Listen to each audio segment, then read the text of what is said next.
Channel disclaimer. Hello to all fellow fans. You know the drill by now. If you haven't already, now is the time to pause this video and read the channel's disclaimer before viewing any of my work. Thank you kindly. Time to Die by Jet Hipwell. The finale. Chapter 11. All is well. 3 months later. Barbara Green was a wonderful woman. She truly has a heart of gold and would help anyone in need. She had taken the death of her daughter hard, and as Marie first thought, she had gravitated towards her. After Marie lost her mum, Barbara rallied round for donations, food packages, and lifts whenever they were needed. Not forgetting the huge packets of treats for Bruno that came on a monthly basis. Barbara, at age 70, was a sprightly working machine, refusing to slow down and age gracefully. She was the complete opposite of Marie, teetotal, non-smoker who doesn't swear or curse, in comparison to a gin-swigging, chain-smoking woman that swears like a trooper. Yet somehow the friendship flourished between them. Some would say better than with their own family. Jet and Barbara's relationship had always been rocky due to mental health issues and a large age gap between the two, whereas Marie fitted in perfectly, young, vibrant, and hard-working. Barbara saw the missing link, the daughter that had been taken away from her. Although she longed for Jet not to have committed those crimes, she still missed her greatly, and a great saddening void filled her heart. News and media had all about died down now and moved on to the next scandalous thing due to do with COVID variations. The stories surrounding Jet were short-lived, although Marie made a pretty penny selling her story to several magazines and newspapers, and had even been approached about a book deal for the future. The funeral was strange, with a large turnout of fans from the club, people that had followed Jet and her career. Several new nutters and serial killer enthusiasts were among the crowd. Even though Jet had committed the crimes, people still seemed to love her, and didn't want to believe it happened. They showed up in tribute colours, all shades of green throughout the room.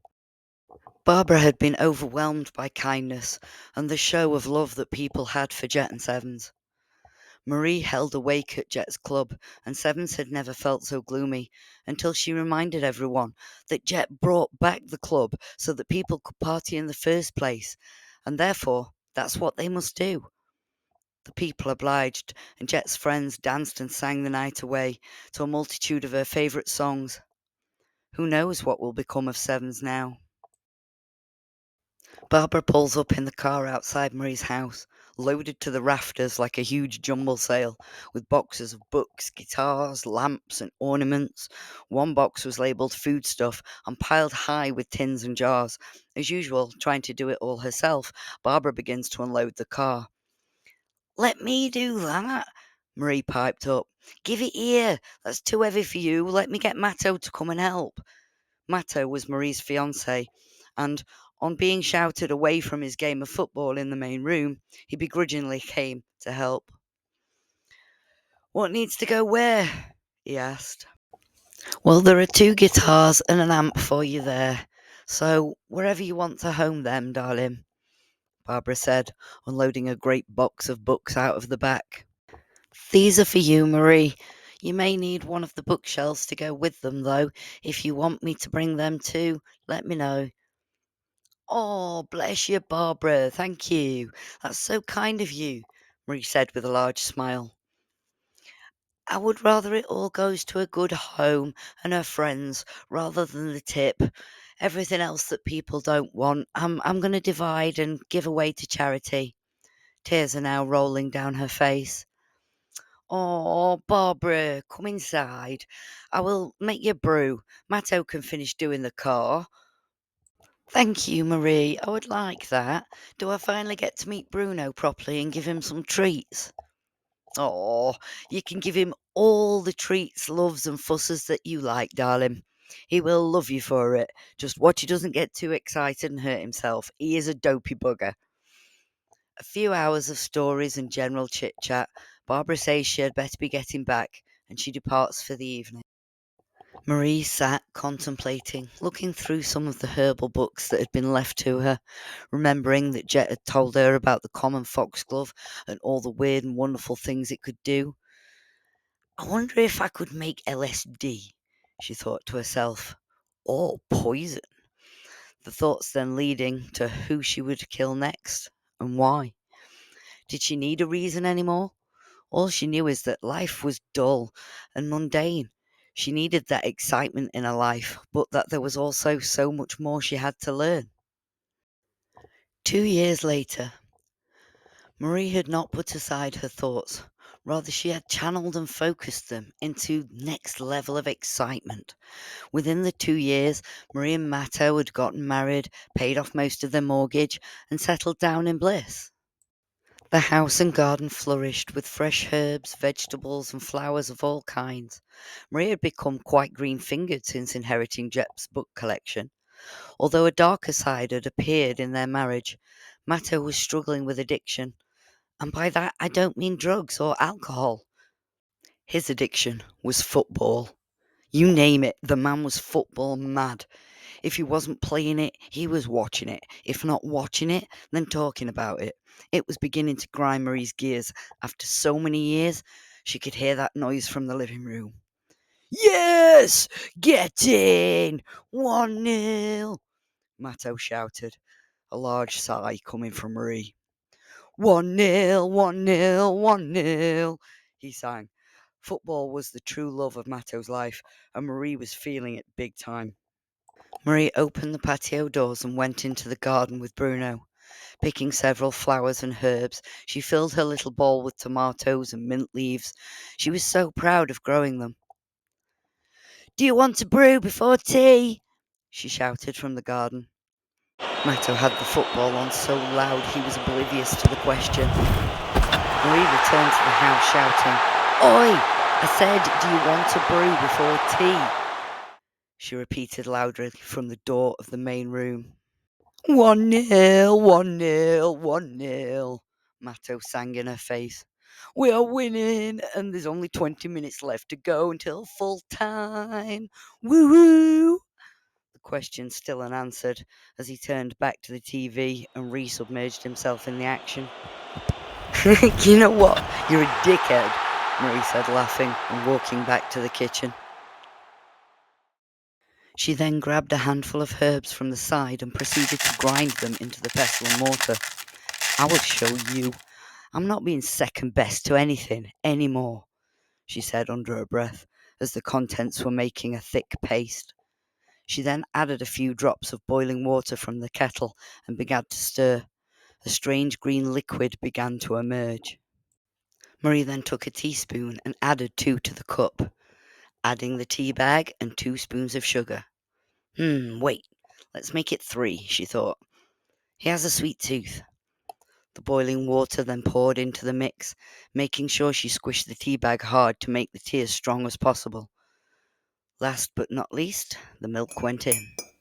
Looks normal, smells normal, she said to herself, walking through to the other room. Here, your highness, brew is made, she said sarcastically, walking off back into the kitchen.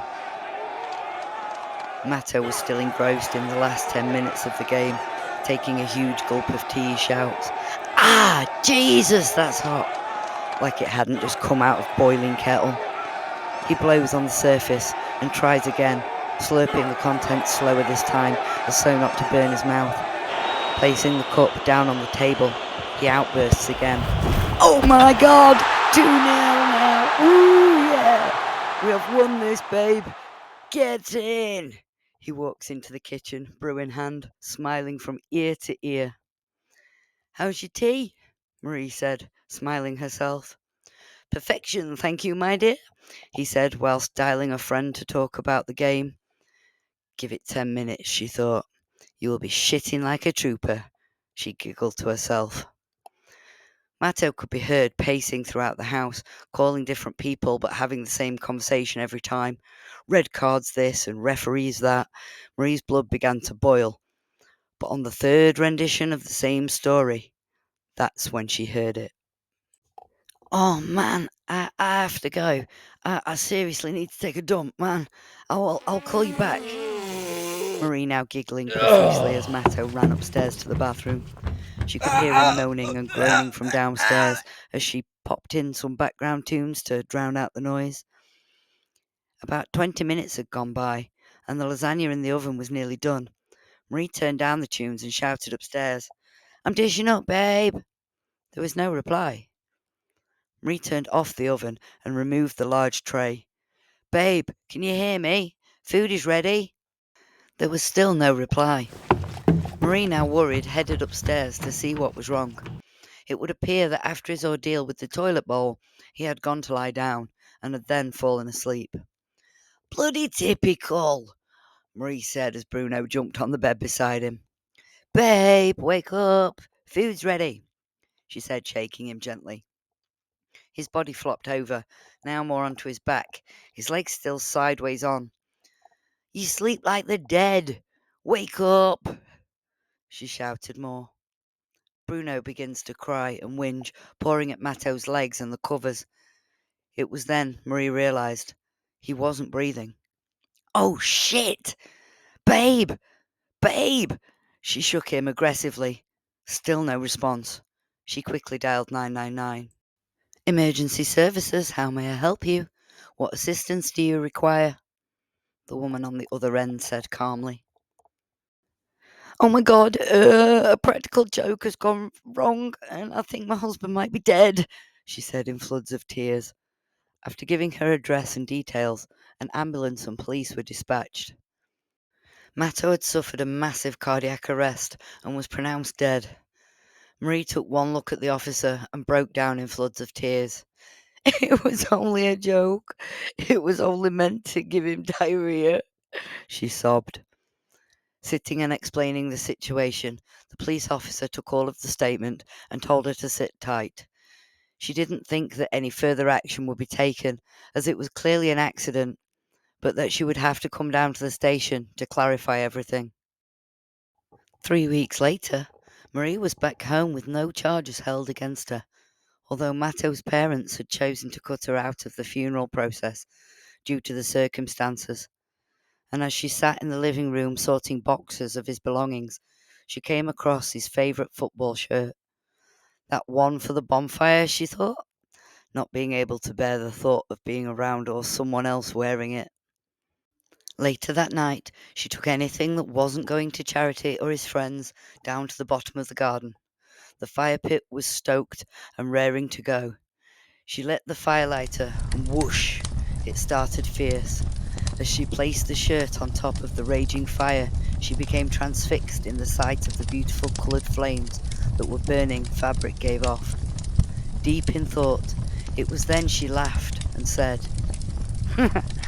"Sod the 7-year-old yet.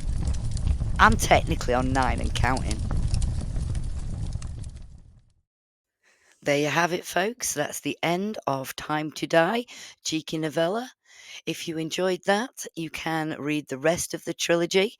Book 2 is a full novel, The Secret Manor, and Book 3 is A Force of Nature. That's also a full novel.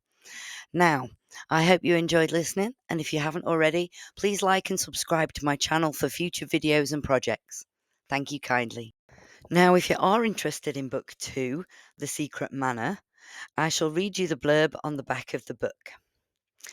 Several murders had already taken place over the last 2 years.